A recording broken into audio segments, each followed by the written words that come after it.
Bueno, el sistema muscular, como ustedes recuerdan, principalmente va a tener una hoja germinativa que es la que va a dar lugar a la formación de estas células. Nosotros sabemos que es el mesodermo. Entonces, el mesodermo va a estar formado por tres porciones: el mesodermo paraxial, el mesodermo intermedio y el mesodermo de la placa lateral. En esta imagen a la izquierda ustedes ven un embrión real donde claramente pueden visualizar los somitas, ¿no? Si ustedes ven, están los bloques que se van a encontrar laterales. Esta es una imagen esquemática, digámoslo así, para que ustedes puedan observar los somitas, que vienen a ser, digamos, que los actores principales. Entonces es importante que nunca nos olvidemos de los somitas, porque a partir de los somitas se van a formar los segmentos fisiológicos y ustedes van a ver esquemas del cuerpo humano mostrando lo que son los dermatomas. Entonces, esta tablita espero que no se olviden, porque tristemente tengo estudiantes de quinto semestre donde el docente de fisiopatología me ha reclamado que los estudiantes no saben ni siquiera las capas germinativas. Me han dicho las láminas germinativas, aunque se deben dejar llevar por lo que es el disco bilaminar y trilaminar, ¿no? Pero son capas germinativas. Entonces, por favor, nunca se olviden de las capas y no se olviden de las estructuras que se van a encargar de formar cada capa. Aquí hoy solamente nosotros vamos a hablar del mesodermo, que se va a encargar de formar a los músculos. Aunque en algún momento ustedes van a ver que al formarse músculos también va a tener un apoyo de lo que es algo del ectodermo, pero el ectodermo por sus fibras nerviosas. Tenemos tres tipos de músculo. Tenemos el músculo esquelético estriado, tenemos el músculo liso y tenemos el músculo cardíaco. El músculo esquelético es el que está relacionado con el movimiento voluntario, es el que ustedes van a tener en los brazos, en las extremidades, es el que van a disponer su movimiento. El músculo liso es el que se va a encontrar en los órganos, en las vísceras internas, en las paredes de las arterias que tienen que contraerse, relajarse. Y el músculo cardíaco es el que se va a encontrar en el corazón, ¿no ve? Entonces no debemos olvidarnos los tres tipos de músculos. Ahora, los tres tipos de músculo son los que van a provenir de lo que es el mesodermo.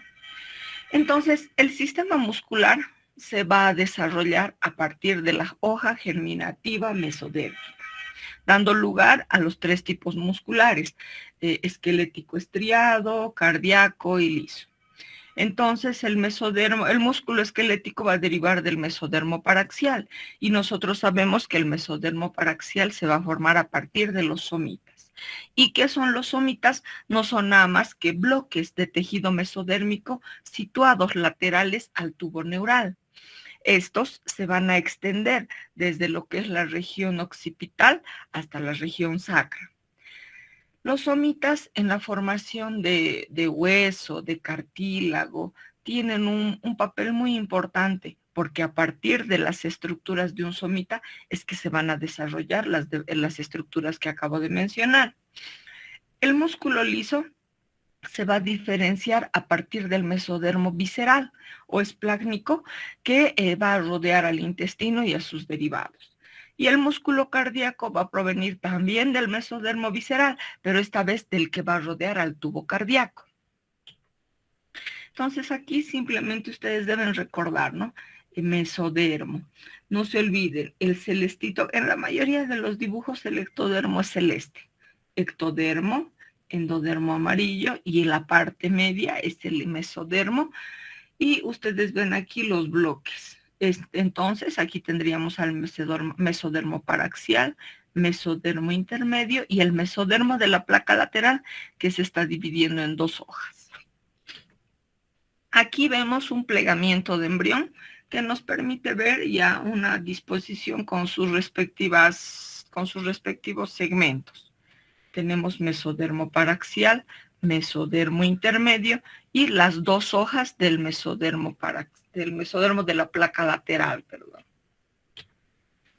Ya, entonces ahora vamos a ver que el embrión va a dar lugar en el embrión se va a dar lugar la diferenciación de lo que van a ser las células del somita. Sabemos que el contorno externo del embrión va a estar influido por la formación de somitas, porque tenemos una porción del somita que es el dermatoma, ¿no ve? Estos son bloques de tejido que van a estar laterales al tubo. En esta imagen ustedes están viendo el dorso de un embrión que aún no ha pasado los 25 días. ¿Por qué? Porque nosotros vemos los extremos, o sea, los neuropolos todavía abiertos. Y lo único rescatable en la imagen es que ustedes pueden ver cómo realmente están formados nuestros somitas o bloques de tejido mesodérmico. Entonces, estos somitas de inicio nos dicen que es importante por la formación que van a dar a lo que es el esqueleto axial. Y ya sabemos nosotros que el esqueleto axial van a ser los huesos de la cabeza y los huesos de la columna vertebral, además de las costillas y el esternón, ¿no?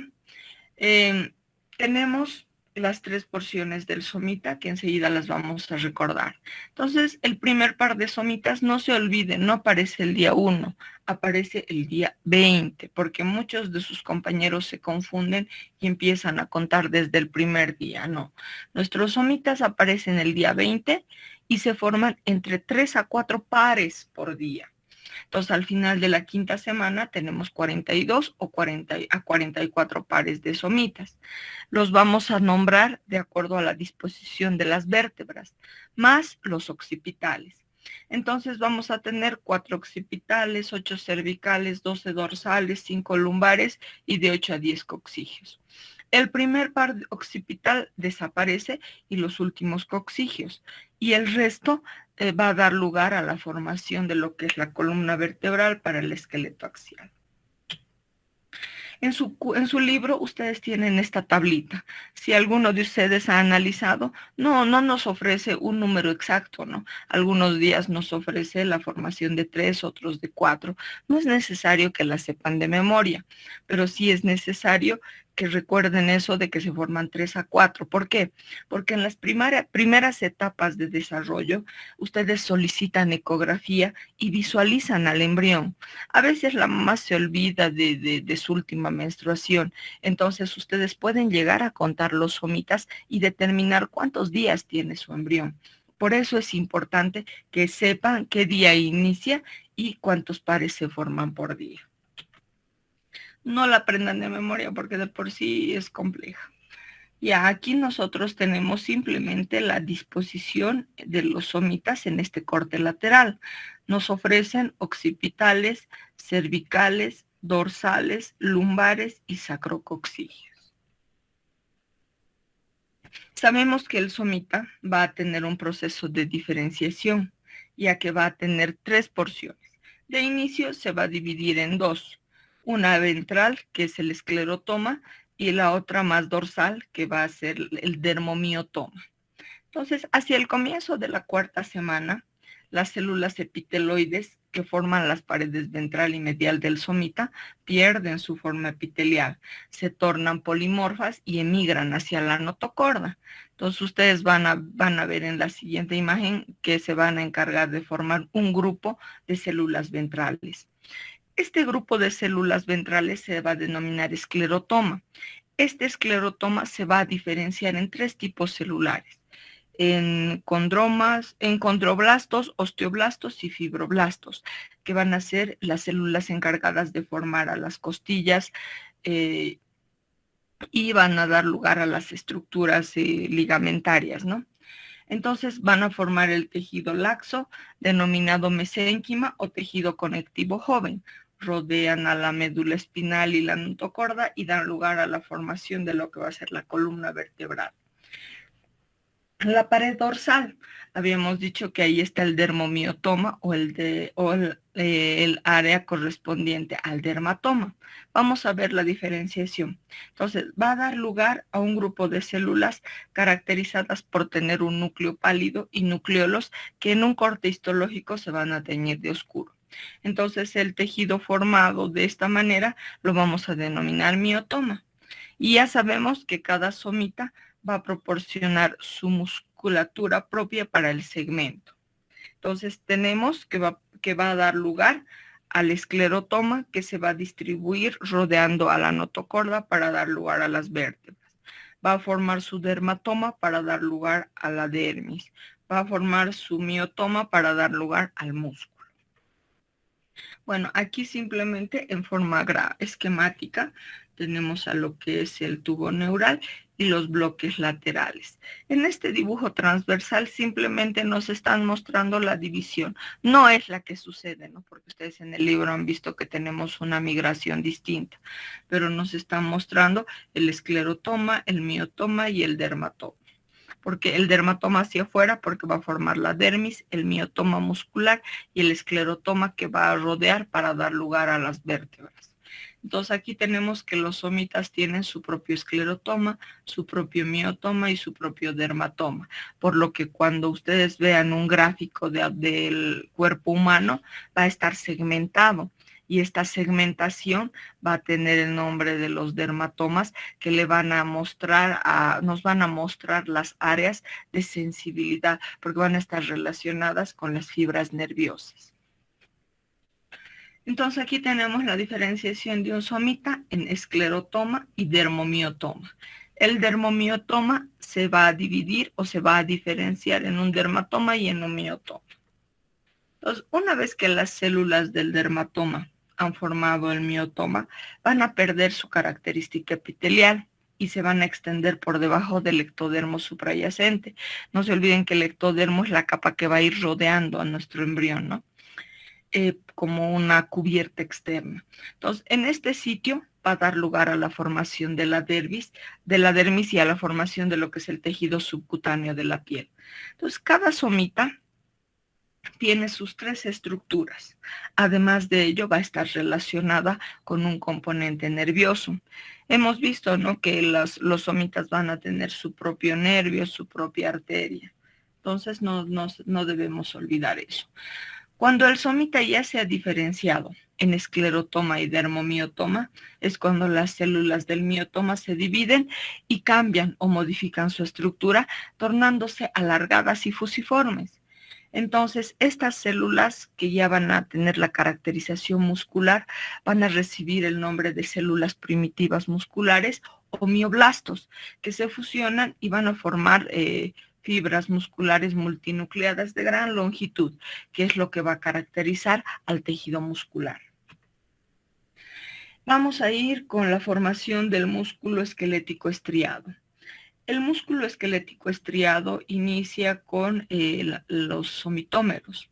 A nivel de la cabeza tenemos los 7 somitómeros. Los somitas reciben este nombre a nivel de lo que es la región más craneal.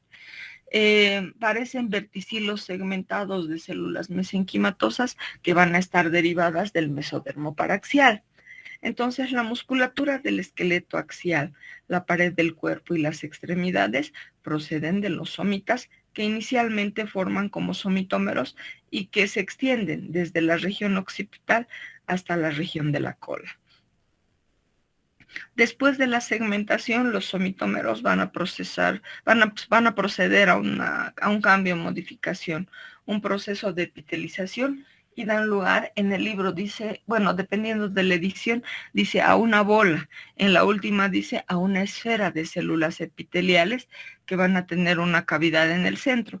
Es como nosotros habíamos visto de inicio al somita, donde teníamos al miocelo en la parte central. Entonces aquí simplemente ustedes están viendo la disposición de los somitas y los somitómeros que se van a extender desde la región occipital hasta la cola. Entonces, la región ventral de cada somita se vuelve otra vez mesenquimatosa y va a dar lugar al esclerotoma y va a dar lugar a la formación de vértebras y costillas. Las células de la región superior del somita forman el dermatoma y las dos zonas formadoras de músculo van a dar lugar a 2 labios. Tenemos el labio ventrolateral, que va a recibir la sigla de LVL, y el labio dorsomedial, el LDM. Estas células de estas dos áreas migran y proliferan para formar las células progenitoras de músculo en la parte ventral del dermatoma. Entonces ya vamos a tener una diferenciación de tejido dando lugar al dermomiotoma. Ya, en esta imagen entonces vemos las que han migrado. Bueno, este es el tubo neural y esta es la notocorda. Estas células ventrales que migran para encontrarse hacia la notocorda son las que van a dar lugar al esclerotoma, que vendrían a ser estas. Ahora, tenemos aquí el dermomiotoma, que va a dar lugar a los dos labios. Entonces aquí tenemos al labio medial y al labio lateral, que son las que van a dar lugar a la formación muscular. En etapas posteriores tenemos una migración. Entonces aquí tenemos que gracias a la migración, esto va a representar al ectodermo, esto va a representar al dermatoma, esta línea al miotoma y esto al esclerotoma. Entonces miren, es como si tuviéramos este triángulo dividido en 3 zonas. Las células de lo que es el labio ventrolateral van a migrar hacia la capa parietal adyacente al mesodermo de la placa lateral y dan lugar a la formación de músculos. Tenemos que se van a formar los músculos infraioideos, a los músculos de la pared abdominal y a los músculos de las extremidades. Y las células que permanecen en el miotoma van a dar lugar a la formación de los músculos de la espalda, de los músculos de la cintura escapular y de los intercostales. Entonces, en un inicio va a haber un límite bien definido en cada somita y la capa parietal del mesodermo de la placa lateral. Entonces vamos a denominarla como frontera somítica lateral. Y esta frontera va a tener dos dominios en el embrión. Se va a denominar el dominio primaxial y el dominio abaxial. El dominio primaxial es el que va a estar formado solamente con células del mesodermo paraxial, porque va a comprender una región que circunda al tubo neural, o sea, va a rodear al tubo neural. Y tenemos el abaxial, que va a estar conformado por la capa parietal del mesodermo de la placa lateral. Aquí ya vamos a tener una unión con las células, somíticas que migraron y cruzaron la frontera somítica lateral. Entonces, estas van a dar lugar a las células precursoras para los músculos que van a dar lugar a la musculatura del segmento y estas se van a unir a lo que son los nervios raquídeos derivados del mismo segmento muscular para conformar una área que va a corresponder al somita, a cada somita, delimitando o formando lo que son las áreas bien delimitadas de los dermatomas. El músculo estriado, como ya habíamos mencionado, nos da lugar a la formación de lo que son las estrías del músculo esquelético. Es lo mismo que va a suceder, es la conformación del músculo estriado esquelético que va a dar lugar a la conformación de los músculos que cubren la pared del cuerpo. Aquí tenemos al músculo liso. El músculo liso es el que se formaba a partir de lo que es el mesodermo, la capa visceral del mesodermo de la placa lateral. Entonces, el músculo liso experimenta diferenciación a partir de esta hoja y que va a rodear al intestino y a sus derivados. El músculo cardíaco proviene de la misma área, solamente que va a formar del tejido que va a circundar al tubo cardíaco. Entonces, los 3 músculos van a provenir de lo que es la hoja mesodérmica. Hacia el final de la 5ª semana de vida intrauterina, los músculos de la pared corporal se van a dividir en una porción dorsal pequeña, el epímero, y una parte ventral más voluminosa, denominado el hipómero. Aquí no vean las letras, no sé por qué al proyectar no se ve clarito. Al pegar, no sé qué pasa. Aquí tenemos un corte lateral. No, es un corte transversal donde solamente se ve la mitad del cuerpo del embrión. Entonces, en esta mitad nosotros vemos cómo se han distribuido las estructuras. Por ejemplo, nosotros vemos aquí a lo que es el tubo digestivo primitivo, aquí vemos la aorta dorsal, esta vendría a ser parte del tubo neural, aunque aquí ya está como médula. Vemos la formación de la cavidad celómica y en esta vendría a ser el recorrido o el trayecto nervioso. Miren, proviene de la médula. Y en esta parte nosotros vemos de color naranja lo que van a ser los dos segmentos musculares. Este es el epímero y este es el hipómero. Este epímero y este hipómero simplemente son las divisiones, ¿no?, que se van a dar para dar lugar a la formación de músculos. Este tejido muscular de inicio que forma un solo conglomerado va a ejercer un mecanismo de división, va a dar lugar a lo que van a ser los músculos del tronco. Aquí tenemos un tabique intermuscular que va a dividir ambas áreas y este hipómero es el que se va a diferenciar en 3 capas, miren. Y aquí tenemos cómo va a ir formando las capas de los músculos de la cavidad torácica. Junto con la distribución de las fibras musculares, también va a haber la distribución de los nervios. Entonces se va a dividir en un ramo primario posterior o dorsal para lo que es el epímero y un ramo primario anterior ventral para los músculos que van a formar del hipómero. Los músculos de los epímeros van a formar los músculos extensores de la columna vertebral y los músculos de los hipómeros a los músculos flexores laterales y ventrales. Estos últimos, como hemos visto, se van a separar en hojas. Estas hojas son las que van a dar lugar a los músculos del tórax, o sea, de la pared corporal torácica, dando lugar a lo que van a ser los músculos intercostal externo, intercostal interno y el transverso torácico. En la pared abdominal sucede lo mismo, se va a dividir en 3 hojas, pero en la pared abdominal ya tenemos otra denominación.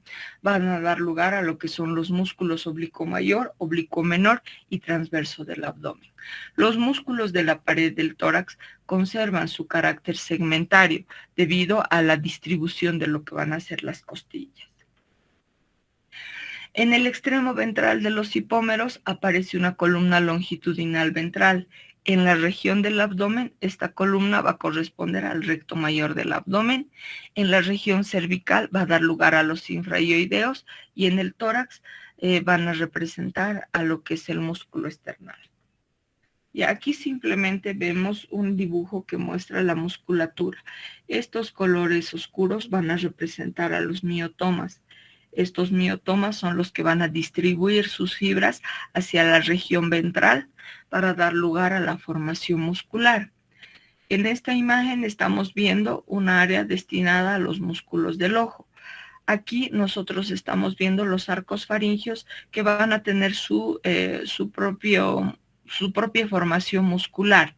Aquí tenemos los miotomas occipitales, aquí tenemos los cervicales y estos son los torácicos, que van a extender sus fibras para dar lugar a la formación muscular del área.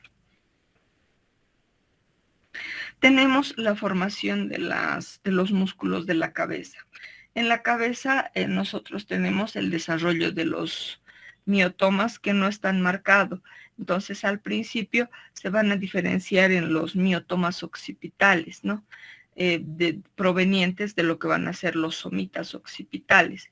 Entonces los más cefálicos de inicio tienden a desaparecer y los mioblastos de los 3 miotomas occipitales ejercen un proceso de migración hacia adelante y van a dar lugar a la formación de los músculos de la lengua, tanto los intrínsecos y los extrínsecos, unidos o fusionados a lo que va a ser sus fibras nerviosas, en este caso provenientes de lo que es el hipoglosio. En los músculos del ojo vamos a tener que se van a originar en el mesodermo que va a rodear a la placa procordal, pero este mesodermo forma 3 miotomas, denominados los miotomas preóticos. Entonces no solamente se van a distribuir para los músculos del ojito, sino también para lo que van a ser los músculos del oído. Entonces, los patrones de formación de los músculos de la cabeza van a estar controlados por elementos de tejido conectivo, que van a ser las células derivadas de la cresta neural. Por eso es que les decía que en un momento iban a compartir con la capa germinativa ectodérmica mediante lo que era la cresta neural. Los músculos de los arcos faringios.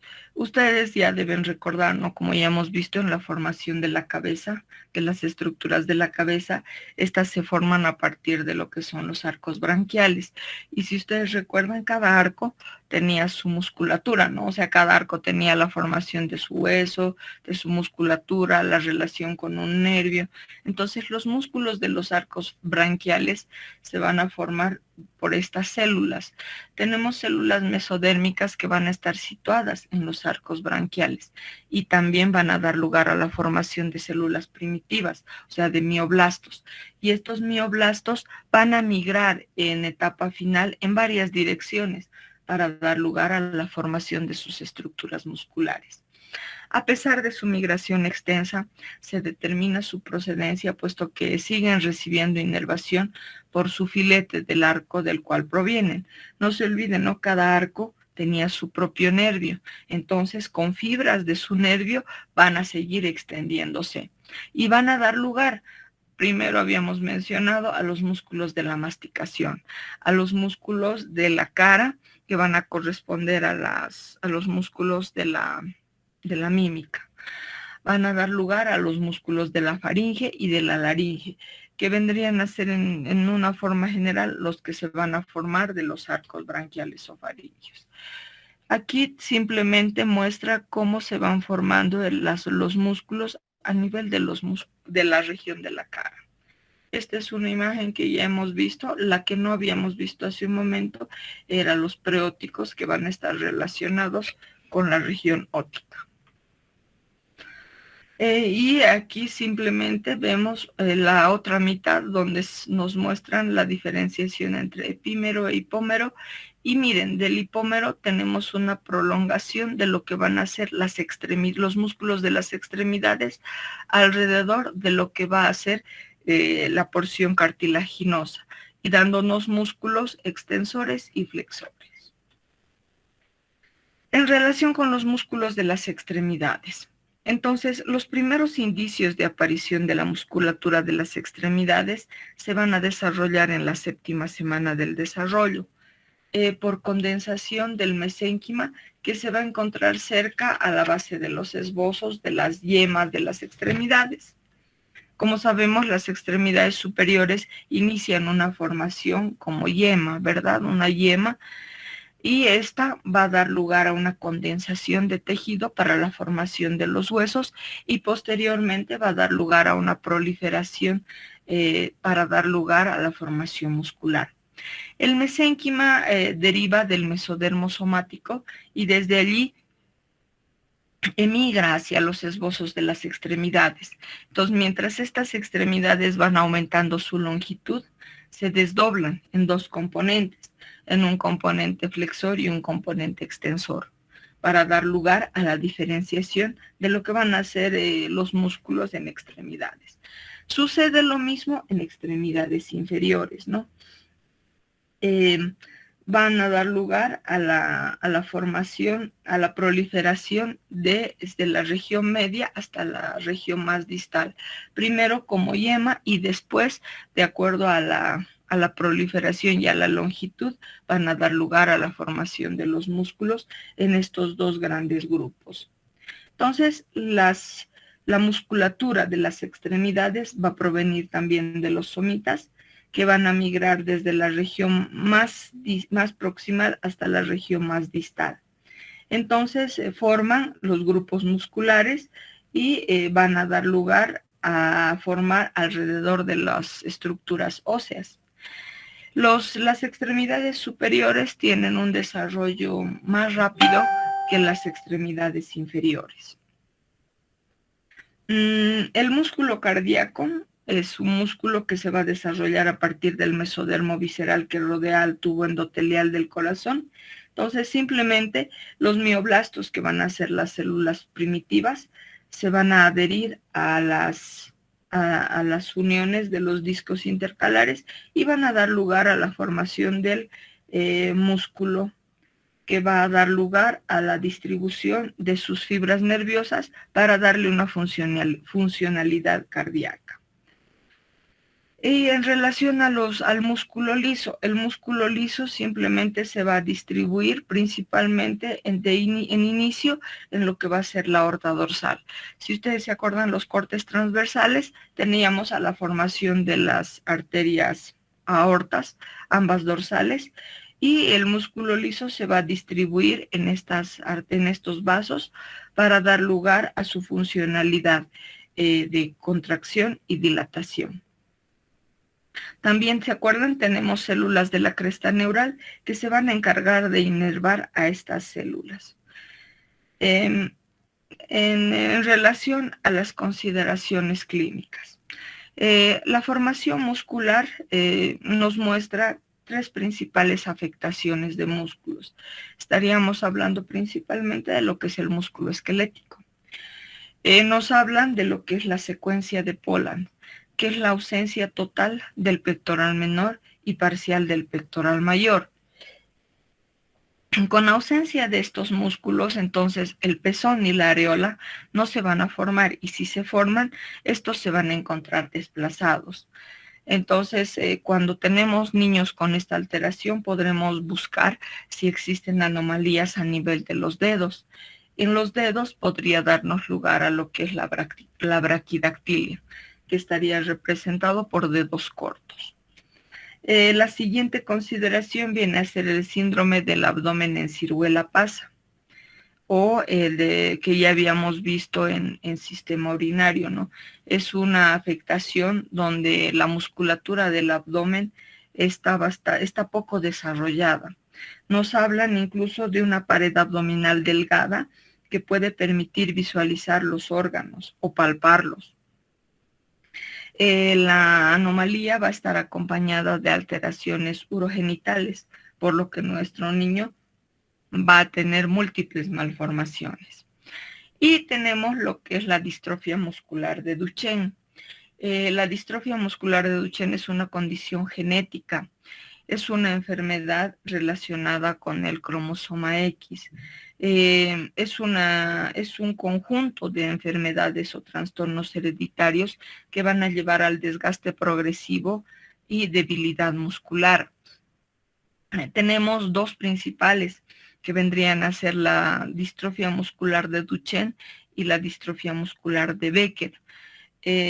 Ambas van a llevar como portadora a la mujer, pero solo los varones van a desarrollarla.